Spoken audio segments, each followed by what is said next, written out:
इस वीडियो पे पेरिनियल टेयर के बारे में देखेंगे। पेरिनियल टेयर को लैसरेशंस भी कहते हैं। ओके। टेयर मतलब फट गया। पेरिनियम जो वल्वा है, जो एक्सटर्नल जेनिटालिया जो भी है, उसको पेरिनियम कहता है। तो पेरिनियम कहाँ वहाँ फट जाती है। ये कब फट जाती है? जब जो फीटस की हेड नीचे आती है ना, तभी फटती है। और दूसरा, जब भी वो अंदर से वो पुश करती है बाहर आने के लिए, उसी समय में जो लेयर है, बाहर की जो लेयर, वल्वा का जो लेयर है, वो थिन हो जाती है। Ultimately there are chances to tear. Liable to tear का मतलब है चांसेस है वो टेयर होने के लिए। ये माइनर इंजरी वेरी कॉमन है। इट्स क्वाइट कॉमन है, ठीक है, वो भी फर्स्ट बर्थ में, मैंने फर्स्ट डिलीवरी पे। ग्रॉस इंजरी होती है। ग्रॉस इंजरी मतलब total injury. Before getting into this line, मैं ये बताना चाह रही हूँ, जो नेक्स्ट स्लाइड में टाइप्स ऑफ पेरिनियल टेयर आएंगे, first degree, second degree, third degree करके। बट ओवरऑल मीनिंग मैंने पर इंट्रोडक्शन में दिया, ठीक है। सो just make sure listen to this one.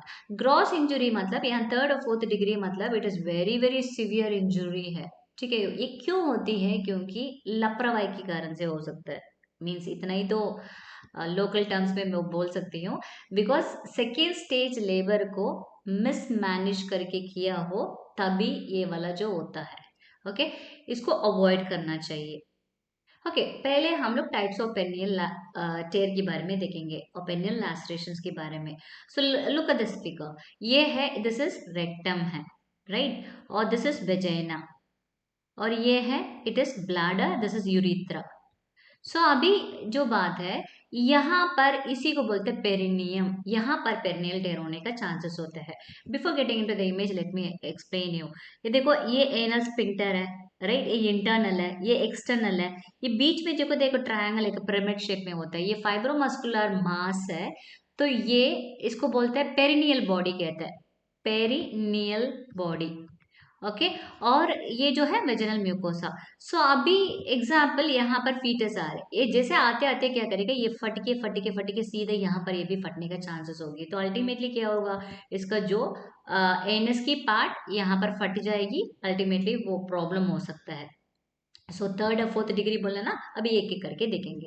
Okay, ये टेयर किसकी बेसिस में होती है? It is because of depth. Depth का मतलब जो गहरा, कितनी गहरा में उसको टेयर हुआ है, उसकी बेसिस में उसको first degree, second degree, third degree, fourth degree, 4 degrees होती है। जो ये वाला देखो, ये इमेज इसलिए यहाँ पर फिट करके दिखा रहा है क्योंकि ये इमेज को मैं जूम करके अभी पढ़ाने वाली हूँ। सो ये जो ब्लू कलर लाइन है ना, ये कहाँ से दर्शाता है? ये जो है वेजेना की जो इनर वाला जो लाइनिंग है, और नीचे देखो ये वाला स्किन है, ये बाहर की स्किन है। ये जो पेरिनियल बॉडी है जो येलो कलर की यहाँ पर ये बीच में है, और यहाँ पर जो रेक्टम की ये वाला है। So I hope you got this one image. So अभी इसको मैं जूम कर रही हूँ। Okay, this is the same image, अभी मैं कर दिया। So let me explain you, then it will be easy for me to explain the types. ये जो है, दिस इज अ स्किन जो बाहर है, इसके सामने क्या है? This is vagina. ओके, और ये पीछे क्या है? ये है यहाँ पर, दिस इज एनस एक्चुअली, और ये है रेक्टम है। Okay fine, hope you got this image. So let me explain this.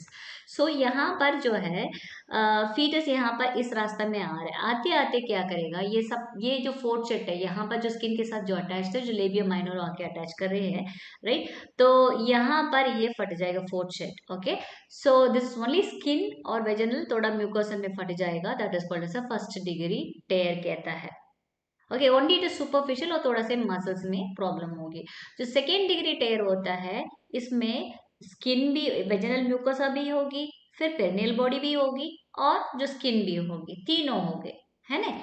Okay, third degree जो होता है, इट इज, थर्ड डिग्री देखो यहाँ पर जो एनल स्पिंक्टर है, ये जो है ना, ये गोल वाला स्पिंक्टर का मतलब क्या होता है? वो रबर बैंड की जैसे, जैसे खींचना है और वापस आ जाता है। सेम थिंग यहाँ पर एनल स्पिंक्टर कब काम करता है? जब उसको पॉटी लगता है, तब तक वो कंट्रोल रहेगा। जब वो पॉटी मतलब ज्यादा जोर लगी, तब ये खुलेगा, just like a rubber band. That is what is sphincter is, right. So यहाँ पर थर्ड डिग्री देख लो।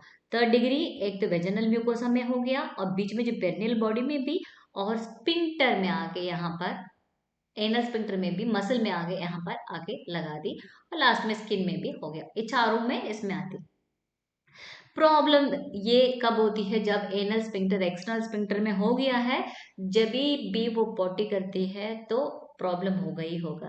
बट जो फोर्थ डिग्री, थर्ड डिग्री और फोर्थ डिग्री में क्या होता है ना, वो इनकॉन्टिनेंस कहता है। इट इज फीकल इनकॉन्टिनेंस, मतलब है पॉटी अपना आप निकलेगा, मीन्स कंट्रोल नहीं होगा। सो जब भी मर्जी है उसको बाहर निकल के आ जाएगा तो प्रॉब्लम हो जाएगी। सो this is what will happen in the third degree and the fourth degree. Third degree क्या होता है, एनल स्फिंक्टर के साथ। फोर्थ डिग्री क्या होता है, इट इज रेक्टल वॉल को भी इन्वॉल्व हो जाएगी।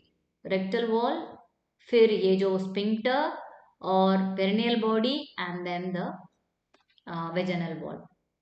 Okay, so these are the four degrees है। बट जो फर्स्ट टू डिग्रीज है ना, इसको मतलब एपिसियोटमी जो कहता है ना, एपिसियोटमी पिछले जो वीडियो में हम लोग देखा था, इसको सेकेंड डिग्री जो ये वाला होता है, सेकेंड डिग्री वाला यहाँ होता है, जो वेजिनल वॉल और perineal body and the skin बस इन्वॉल्व होती है।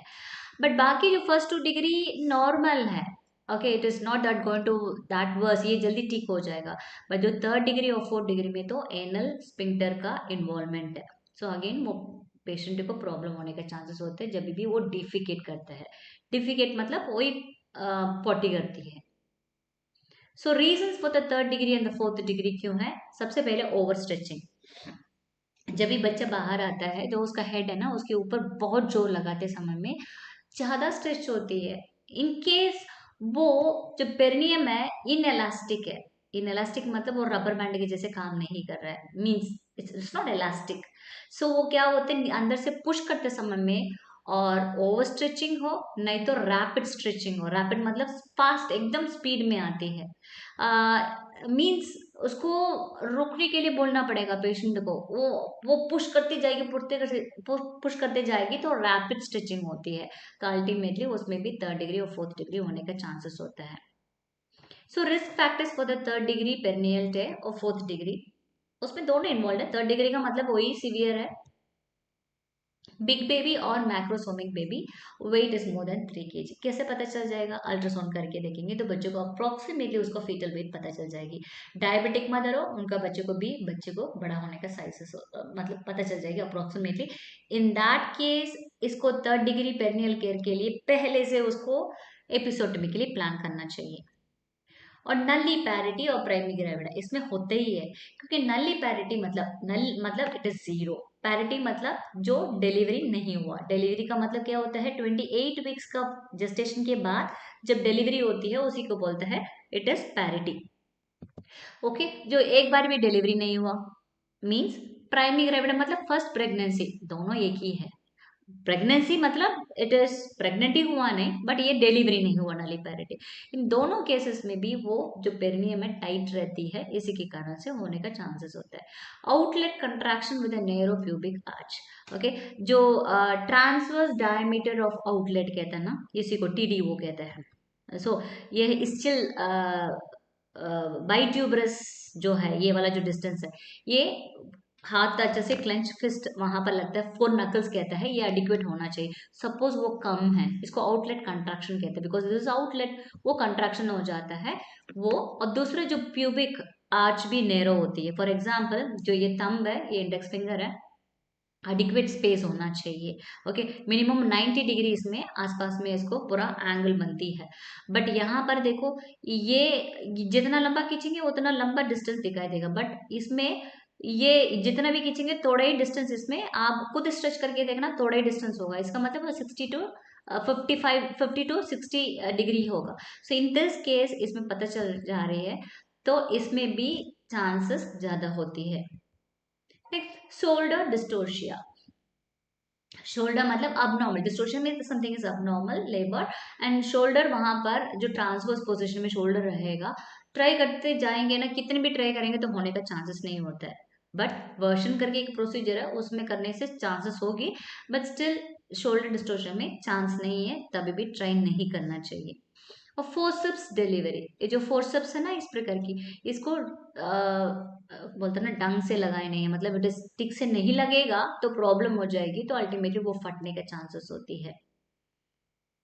Perineal scar in the perineum मतलब जो प्रीवियस डिलीवरी हुआ हो, ठीक है, उनका एपिसोटमी लगी हो, तो उसके कारण से वहां पर पेरिनियल स्कार हुआ हो। नहीं तो पेरिनियो राफी, पेरिनियो मतलब पेरिनियम, राफी मतलब इट इज अ रिपेयर, कोई ऑपरेशन किया हुआ वहीं पर, तो उसके कारण से भी पेरिनियल स्कार होगा। तो इन दैट स्कार के कारण से क्या होता है ना, स्कार ढीला नहीं रहता, स्कार जो जगह है टाइट रहता है, तो वहां पर स्पेशली पर्टिकुलरली टाइट रह रहा है, ठीक है। तो उसी के कारण से हो सकता है। मैल प्रेजेंटेशन और मैल पोजिशन, नॉर्मल प्रेजेंटेशन क्या होता है, सेफेलिक सिर होना चाहिए, कभी उसको बटक्स हो जाएगा तो अब नॉर्मल है ना, वो प्रेजेंटेशन गलत है। तो मतलब गलत नहीं है, मतलब वो वाला पोजीशन इस मैल प्रेजेंटेशन कहता है। सो उसमें भी चांसेस होती है मिसमैनेज करने के समय में मैल पोजिशंस भी रहेगा। ओके, सो प्रीवियस वीडियो में उसको अच्छे से दिखाया है, you can have a look at that one.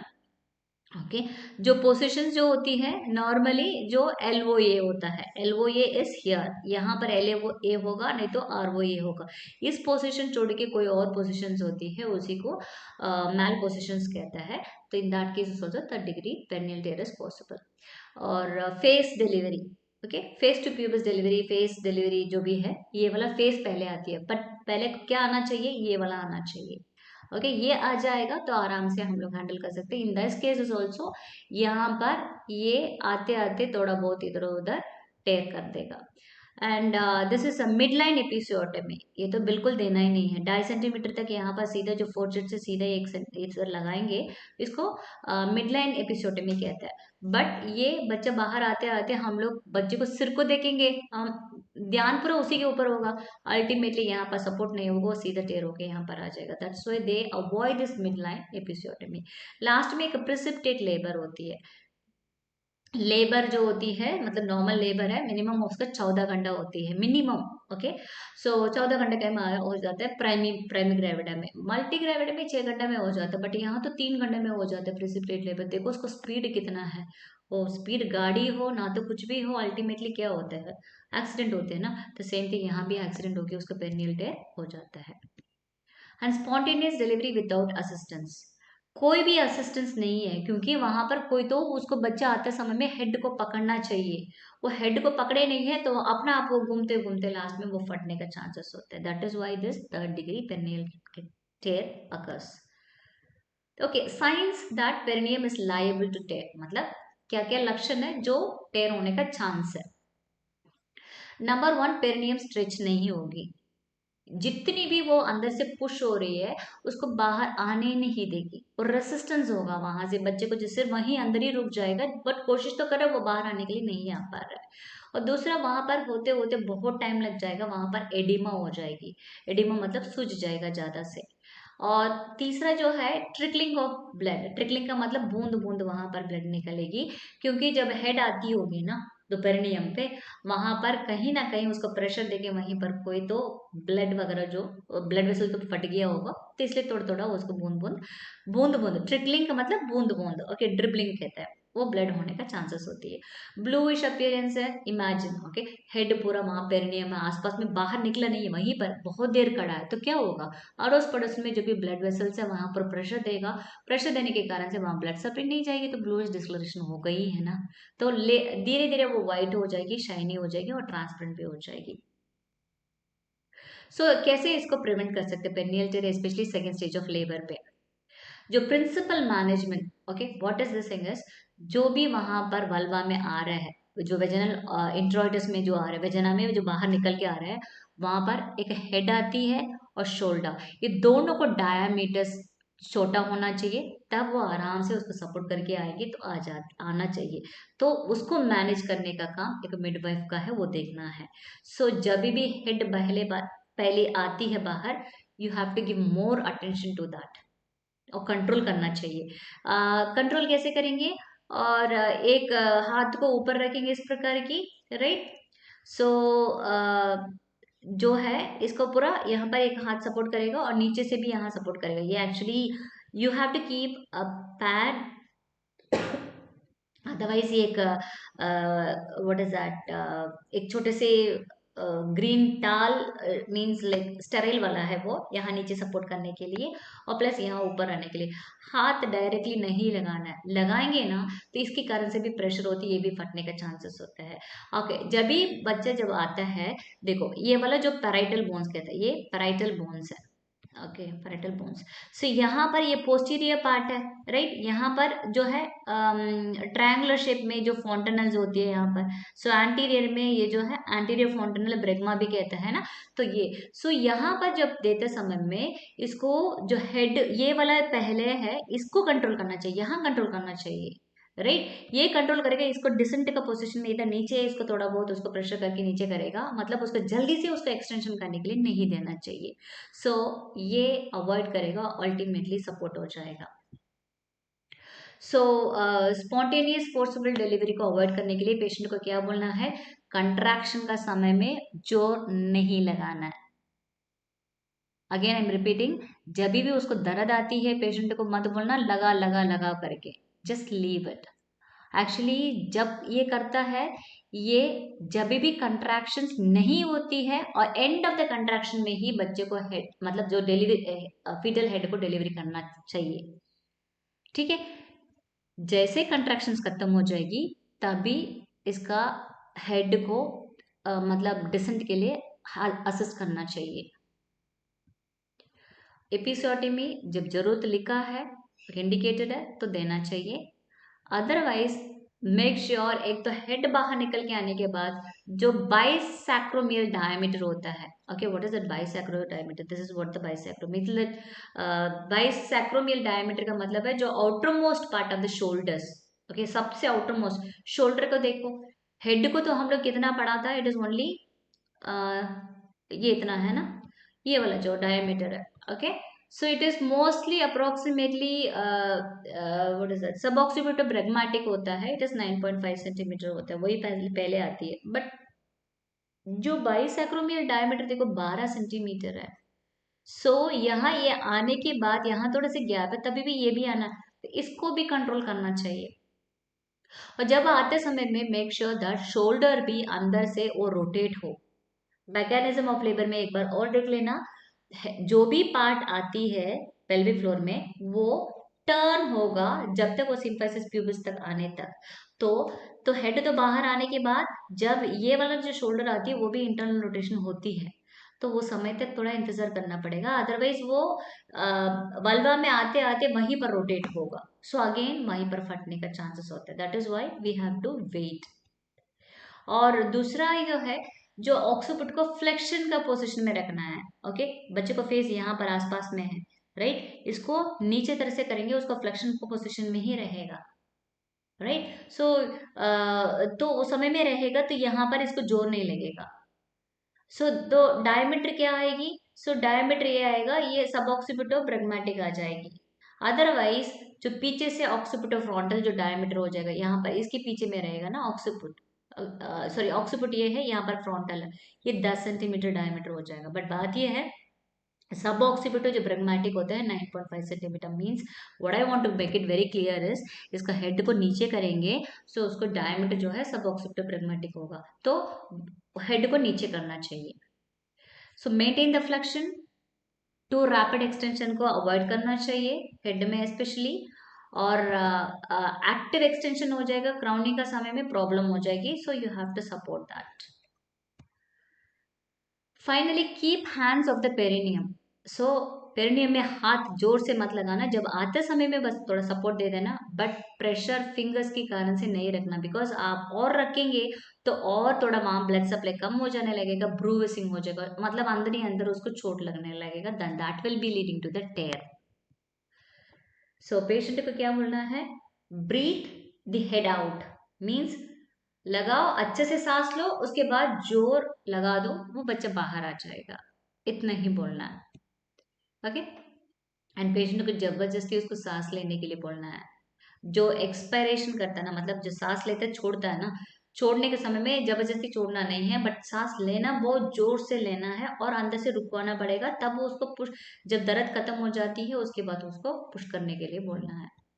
So ultimately that will prevent the perineal tear. Repair कब करेंगे, रीसेंट टेयर है तो उसको इमीडिएटली रिपेयर करता है। ओके। जैसे प्लासेंटा डिलीवरी हो जाती है उसके बाद जैसे एपिसोटोमी में करता है वैसे ही इसमें भी करता है। और सो दैट इन्फेक्शन वगैरह बंद हो, मतलब कम करवाने के लिए, ब्लड लॉस भी कम करवाने के लिए। एनीवे जो नॉर्मल लेबर के बाद जो भी पेशेंट उसमें आता है एपिसोडमी वगैरह लगाता है उसका एंटीबायोटिक थोड़ा दिन चलाना पड़ेगा बिकॉज इन्फेक्शन प्रिवेंट करने के लिए। Same thing with here also. So immediately कर दिया थोड़ा बहुत उसका एंटीबायोटिक देकर उसको ठीक हो जाती है। बट रिपेयर वगैरह 24 घंटे के बाद ऊपर हो गया है तो सबसे पहले एंटीबायोटिक चलाना पड़ेगा। नहीं तो कहीं ना कहीं उसका इन्फेक्शन होकर वो सेप्टिसेमिया में हो जाएगी। That is why and it will be delay 3 months तक उसको खींचेगा। So suppose complete perineal tear हो गया, इन दैट केस क्या करेगा, पेशेंट को लिथोटॉमी पोजीशन में लिटा देंगे और एंटीसेप्टिक सोल्यूशन से वो लोकल एरिया को सफाई करेगा, लोकल इन्फिल्ट्रेशन देगा, that is local anaesthesia. 1% lignocaine के साथ 10 to 15 ml में लेकर वहां पर लगवा देगा। ठीक है। और 1% लिग्नोकेन कैसे बनता है, 2% लिग्नोकेन से लाइक 5 ml आपको नॉर्मल सलाइन लेना है, 5 ml उसको लिग्नोकेन लेना है, दोनों मिक्स करेंगे आपको 1% बन जाएगी। ठीक है। सो 10 to 15 ml सिरिंज में लेने के बाद वहां देना है। नहीं तो पुडेंटल ब्लॉक, सो पुडेंटल नर्व होती है जो वल्वा का साइड में नीचे से स्टार्ट होती है, वो नर्व में वहां पर उसको ब्लॉक दे देगा, अनेस्थीसिया दे देगा। अदरवाइज रीजनल मीन्स लोकल आसपास में ही वहां पर रीजनल अनेस्थीसिया भी देगा, नहीं तो जनरल अनेस्थीसिया टोटली बॉडी को रिलैक्स करके उसको कर सकता है। सबसे पहले जो एनल म्यूकोसा का करेगा। ओके। एनल म्यूकोसा को मीन्स रेक्टम और एनल म्यूकोसा दोनों में वहां पर वाइक्रल से उसको सुचर करेगा। पहले नीचे से ऊपर जाएगा, ऊपर से नीचे नहीं आएगा। ठीक है। नीचे से सुचर करने के बाद रेक्टल मसल्स करेगा, वो भी इंटरप्टेड, मतलब सुचर करने के बाद उसको क्लोज करके कट करेगा, फिर दूसरा में जाएगा, इसको बोलते हैं इंटरप्टेड। तो लास्ट में this is what happens this. So सबसे पहले यहाँ पर रेक्टल और एनल म्यूकोसिस ये करेगा, उसके बाद रेक्टल मसल्स को पूरा करवा देगा और जो एक्सटर्नल एनल स्पिंक्टर को देखेगा। Okay. And then they will go for the sphincter और फिर इंटरनल एनल स्पिंक्टर रिपेयर करेगा and finally they come for the perineal muscles वगैरह वहां पर सूचर करने के बाद vaginal wall and perineal skin को सूचर कर देगा। So all are interrupted. Interrupted का मीनिंग है सपोज यहाँ पर उसको खटी है, सो ये पहले लेगा यहाँ पर उसको बांध के उसको खट देगा, फिर this is what interrupted is not continuous, this is what the suturing is. और टेर किस प्रकार की फटी है वो पता नहीं है। ऐसे सीधा फटेगा तो इट इज इजी इसको सूचर करने के लिए। आप सोच लो इधर फट गया, इधर फट गया, इधर फट गया, तो उसको अपोजिशन कहते हैं, मतलब उसको अरेंज करना है। यहाँ पर फटी है उसको पहले करो फिर इधर करो, इसको पर्स्ट लिप भी कहता है। इट डिपेंड्स किस प्रकार की वहां पर सूचर करना है। Mostly they do it with vicryl only. So post operative care क्या देंगे, लो रेसिड्यूअल डाइट मीन्स टाका कहीं लगी, एनल पार्ट में लगा है, सो इन दैट केस पेशेंट को क्या बोलना पड़ेगा, milk, bread, egg, biscuits, fish, sweets and all 3rd day के बाद देना पड़ेगा, उसके पहले नहीं। और ब्रेड देंगे कॉन्स्टिपेशन होती है, बट किताब में लिखा है इसलिए मैं इसको कॉपी करके यहाँ पर लिखा है। ठीक है।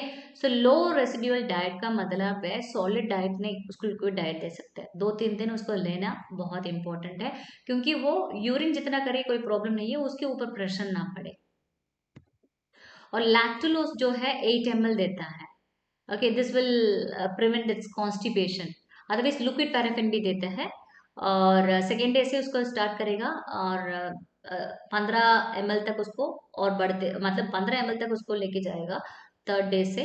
अल्टीमेटली उसको स्टूल सॉफ्ट होने के लिए सपोसिटरी वगैरह नहीं रखते। सपोसिटरी वगैरह क्या होता है, एक छोटे से एक व्हाट इज दैट, ये कैप्सूल जैसे रहेगी और रेक्टम में उसको अंदर रख देगा, तो वो सपोसिटरी वगैरह mostly they don't do it, so they prefer for this lactulose और लिक्विड पैराफिन। और ब्रॉड स्पेक्ट्रम एंटीबायोटिक तो स्टार्ट करते हैं, केफिरेक्सम 1.5 mg देता है, उसमें बोथ ऑपरेशन का समय में भी बाद में भी, और मिनिमम 5 डेज के लिए, 5 to 7 डेज के लिए देता है। और metronidazole tablet is must actually, 400 mg TID देता है। It's for anaerobic contamination of the faecal matter के कारण से, मतलब फीकल फीसिस है ना, उसमें तो होता ही है ना, इकोलाई वगैरह होता है। सो फिजियोथेरेपी के लिए भी पेशेंट को बोलना पड़ेगा because it's sphincter. Okay, Kegel exercise कहते हैं, पेल्विक फ्लोर एक्सरसाइज कहते हैं, जिसे टाइट और रिलैक्स करना पड़ता है। तो फिजियोथेरेपी मतलब उनको एडवाइस करना चाहिए, और वो जाके वहां पर उनको कैसे कीगल एक्सरसाइजेस करना है उसको सीखेगा। और उसके बाद 6 to 12 वीक्स का आसपास में, मतलब 1.5 महीना से 3 महीना का आसपास में वो पोस्टमार्टम में आके उसको चेकअप के लिए आएगी। और फाइनली मतलब परसिस्टेंट इनकॉन्टिनेंस ऑफ फ्लेटस, मतलब वो कंटिन्यूसली उसको फ्लेटस मतलब गैस निकल रही है, फीसेस निकल रही है, otherwise like endo anal USG करना पड़ेगा। ठीक है, मतलब एनल का जो पार्ट में है इट इज यूएसजी करना है, और एनल रेक्टल मैनोमेट्री भी करना है, सो दैट वहाँ और कुछ गड़बड़ है क्या देखने के लिए। कभी कभी ना जो एनस और जो वेजिना के बीच में छेद भी हो जाता है। ओके, सो इसको बोलते हैं रेक्टोवेजिनल फिस्टुला कहता है।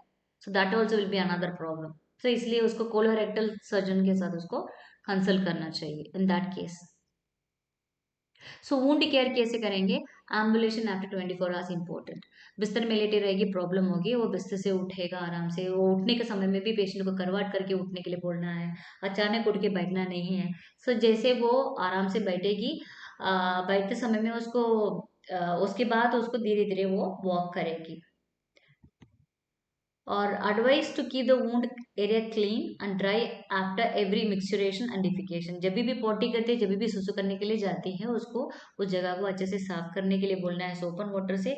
What I suggest is like गर्म पानी, गुनगुना पानी से उसको साफ हो जाएगा इमीडिएटली आफ्टर द ऑपरेशन नहीं, बट जो second day, third day, 24 hours के बाद, ओके, गुनगुना पानी से उसको साफ कर देगा, तो वहां पर उसको जो क्या बोलता है, पानी थोड़ा साफ हो जाएगी। स्टेरल वाटर तो नहीं है, बट फिर भी साफ पानी से हम साफ करने के लिए उसको बताना है। सो जितनी बार भी सुसु करे, जितनी बार भी पोटी करे, उसको बोलना वहीं पर उसको पानी से सफाई करना है। साबुन डालने की जरूरत नहीं है हर समय में, बट उसको ड्राई रखना है।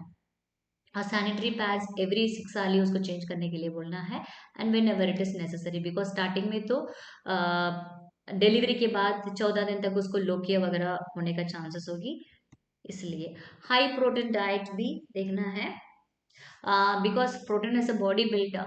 सो हम लोग ऑपरेशन कर दिया, दवाई पानी दे दिया, ठीक हो जाएगा करके बोलेंगे तो कुछ नहीं होता, हमारा इम्यूनिटी भी उसमें काम होते हैं। एज अ नर्स हम लोग उसको एजुकेट करना है। हाई प्रोटीन डाइट है, मोस्टली वेजिटेरियन है, सबसे ज्यादा प्रोटीन तो सोयाबीन में होता है ना। तो सोयाबीन और दाल वगैरह जो पात्र उसको है, पनीर है, चना है, तो इस प्रकार की जो है उसको यूज करेगी तो प्रोटीन की मात्रा। सपोज नॉन वेजिटेरियन है, उसको मीट वगैरह जा सकते हैं उसमें, पर ज्यादा मीट भी अच्छा नहीं है। और मैग्नीशियम सल्फेट कॉम्प्रेस होती है, हॉट कॉम्प्रेस है ये। सो फार्मेसी में मिल जाएगी, एक पाउच में आती है, जैसे नमक चीनी जैसे उसका दिखाई देगा। तो वो एक कटोरी में लेकर उसमें डाल देना चाहिए, और डालने के बाद नीचे से एक बोल लेना है। ओके, सी, सो नीचे से एक बोल लेना है, ये गर्म पानी रहेगा, इस बोल में वो छोटा वाला जो बोल है इसमें मैग्नीशियम सल्फेट रहेगी और गॉस पीस रहेगी। तो ये गर्म पानी के साथ ये थोड़ा से इसमें ऊपर में, ओके, इसको वाटर बाथ भी कहता है ना।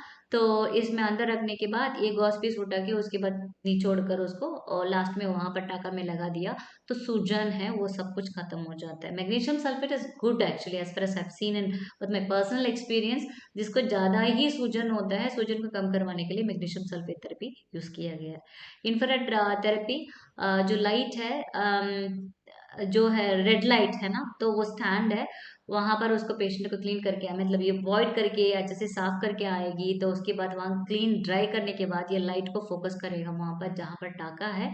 तो ये हीट के कारण से, हीट थेरेपी के कारण से ब्लड सर्कुलेशन वगैरह उसमें हेल्प होगी। सिट्स बात होगा, सिट्स बात 2 दिन के बाद दे सकता है, एक टब में उसमें पानी डालकर, और उसको पेशेंट को बैठने के लिए बोलना है, और टाका वगैरह का आसपास में जो भी गंदगी होती है वो सब कुछ साफ हो जाएगा। But personally if you ask me, sitz बात के लिए आई डोंट रिकमेंड, बिकॉज वो टाका जितना सूखा रहेगी वो जल्दी सूख जाएगा, but this is given in the books.